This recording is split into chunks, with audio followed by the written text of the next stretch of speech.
To finish this section, let's now build a typical web application layout. And this is going to be a great learning project. So let's get started. And so here is the layout that we're going to build throughout this lecture and the next one. So it's not very styled and it's not very detailed, but what matters here is the layout itself.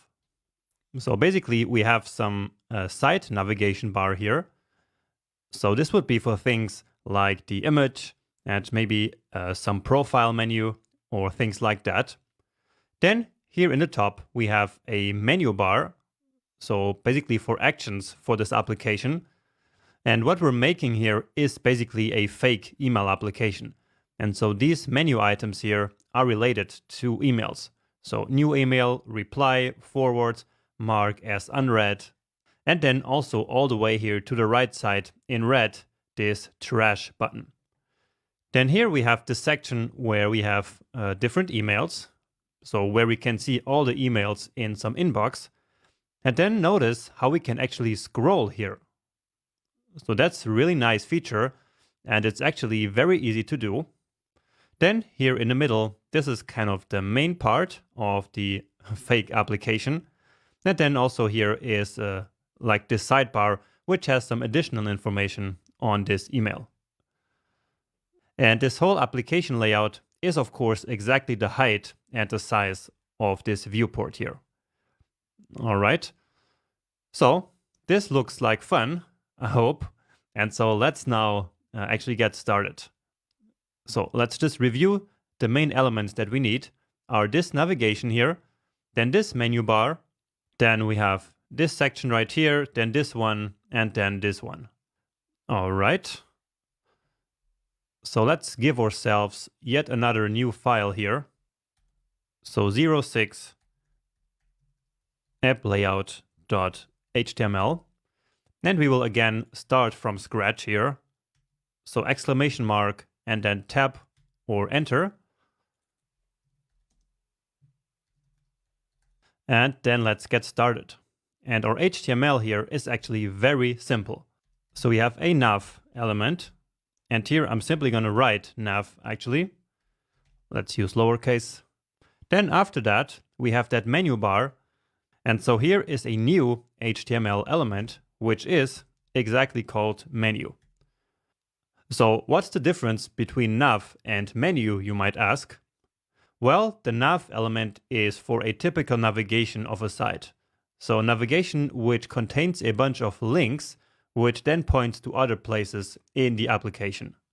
Menu here, on the other hand, is actually for like menu buttons in an actual web application. So we use nav all the time, so it's a very commonly used element, but menu not so much. It's only used when we build a web application. But that's the case right here, and so now we need this element. Here for now I'm just writing menu. Then here for this inbox view, I'm going to use a section element. Then for the main email view, I will use the main element, because this one, remember, is really used to display the main piece of content of the document. So the most important one. And so in this case, that is basically the email itself. Then that additional information is exactly the main use case for the aside element. So additional info. And for now, that's actually it. These are the 4 parts, or actually 5 parts, of our application layout.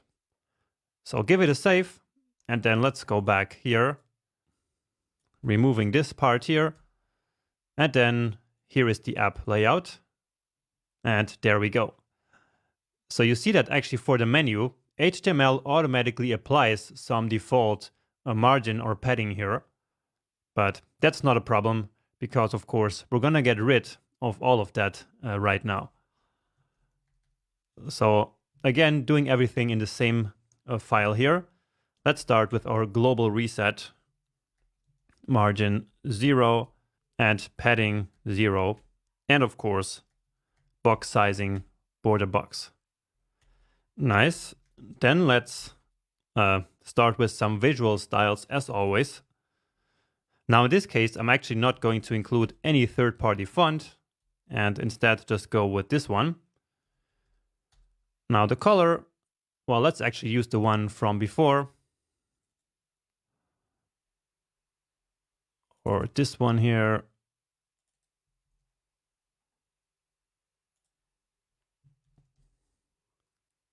And let's also give everything a nice font size of 24 pixels. Okay, and now let's just style our different pieces here with some background color as always, because that always makes it a lot easier to see what is actually going on. So this navigation bar had this color, then the menu has that nice violet color, and let's actually get that from Open Colors again. So violet is one of these colors that I really like for UI design. And well, this one here looks nice. I think that's the one I am using.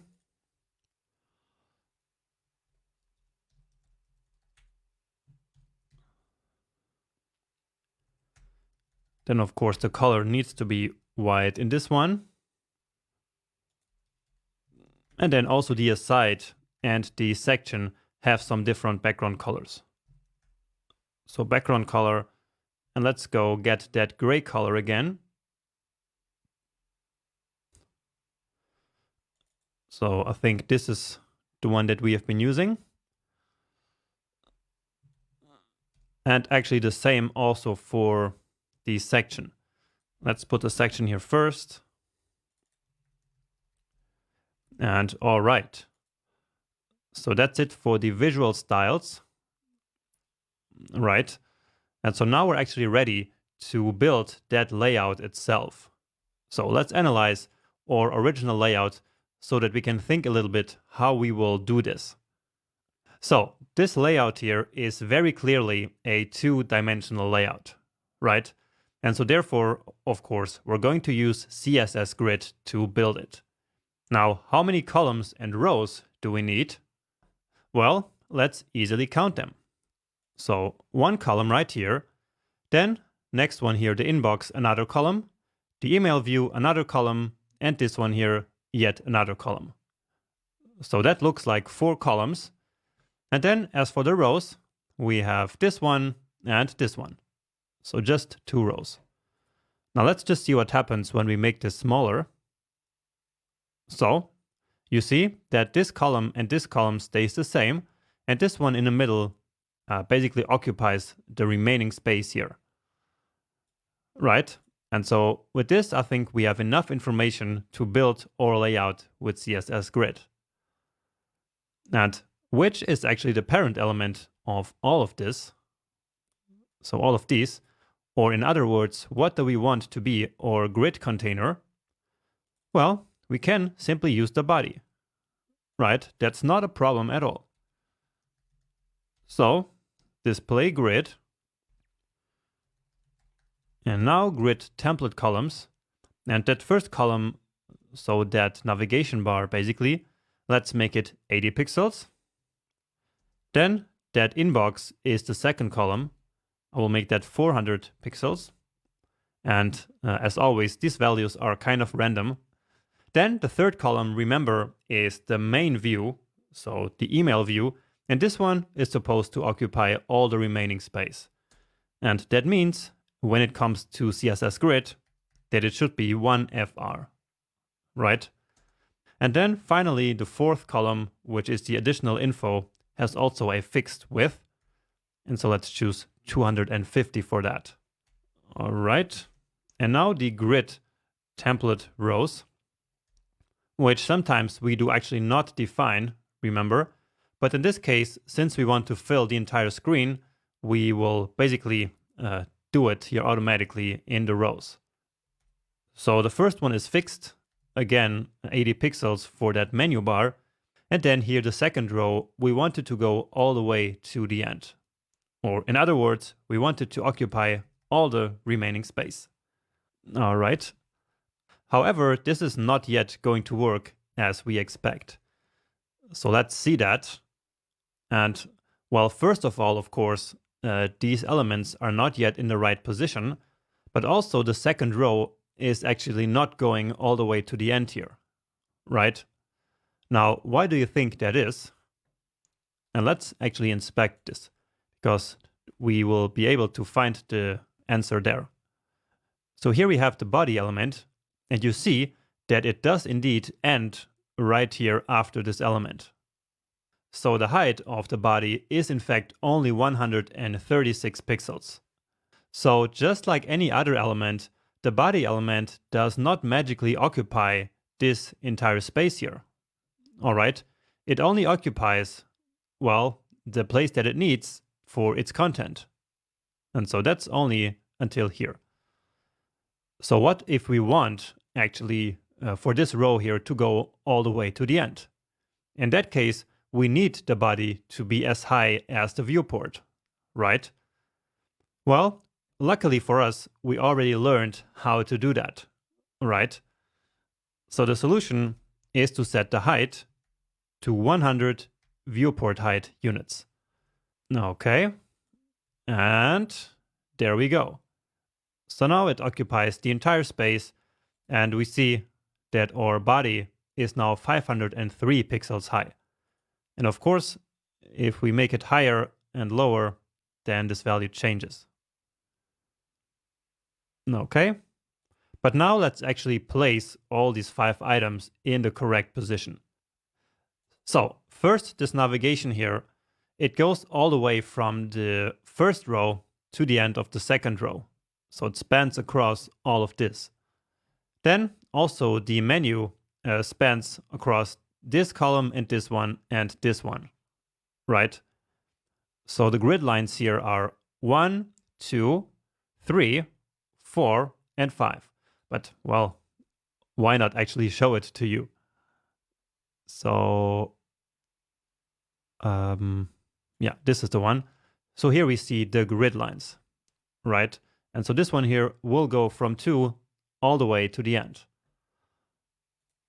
right? So let's do that. So we want to span across multiple rows here in the nav, right? And so we say grid row from the first all the way to the end. And let's actually not specify that manually, but instead we can do it automatically with -1. Remember that? And so if for some reason we were to add another row, then this navigation would still go all the way until the end. All right. Then we have the menu here, which we want to span across multiple columns. And so we use grid column. So this starts in the second and again goes all the way to the end. And so this is where our -1 trick gets really handy. Okay. And then the other ones should be automatically placed. And indeed, they are. Great. So let's see what happens if we make our viewport smaller. And then that's exactly as expected. Beautiful. Now let's just style this here a little bit nicer. So the color might be white. Then let's also center the text in all of the elements. And for that, we can actually set it in the body because text align does actually get inherited. And let's also make the font weight bold, which again will get inherited. And so usually we don't put these things on the body, but since we have such an easy page and such an easy layout, well, we can simply put it here and then it will get inherited. Now let's just add some padding here to all of these elements. So the nav, menu, section, main, and aside. So basically all of them. Let's give them some padding at the top of 24 pixels, but this is really just a small cosmetic change. All right, beautiful. So we already did our layout. So that's pretty nice already. So this looks already almost the same, but now we're just missing 2 things. So 2 a little bit more detailed things, which is this menu bar with these buttons and then also this kind of inbox view here, right? And so let's do these two things in the next and final lecture of this section.